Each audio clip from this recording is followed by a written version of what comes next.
Hello বন্ধুরা, আরেকটা blog নিয়ে বললাম আজকের ব্লগটা হইলো জামু এক জায়গায়, দেখতে থাকেন। তো আমার রেডি হওয়া দেহা এনারা দিশাই পাইছেন যে আমি কোনো জামু। তো আমার ভিডিওর নগে থাকেন, আরও দেখতে থাকেন। আজকে শুক্রবার, জুম্মার দিন, দেখতে থাকেন। তো ফাইনালি বাইরে টেরে রেডি হইলাম নামাজ পড়বার জন্যে। কেতাছি এখন নামাজ পড়বার। ভিডিওর নগে থাকেন, দেখতে থাকেন কোনদা কোনদা যায়।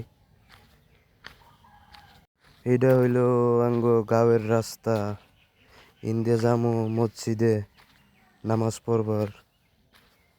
তো মসজিদ পাইলামই, প্রায় দুই একটা ছোট বড় হুজুর দেখা গেতেছে, দেখতে থাকবেন। তো ফাইনালি মসজিদ এটা। এই মসজিদে গেরা গেরা নামাজ পড়ছেন আমার কমেন্টে জানাবেন।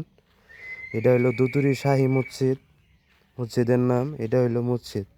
তো ফাইনালি ভিতরে ঢুকে গেলাম আমি, মসজিদের ভিতরে আইলাম। আয়া দেখেন এই যে ভিতরের সুন্দর, এটা দেখেন কি সুন্দর মসজিদ, ভিতরে বাইরেও কত সুন্দর। তো ফাইনালি নামাজ পড়া শেষ, এখন গেতেছি বাড়িত। তো আজকের জন্য এইখানেই। পারলে সবে আমার অল্প সাপোর্ট দিবেন, লাইক করবেন, কমেন্ট করবেন। ধন্যবাদ।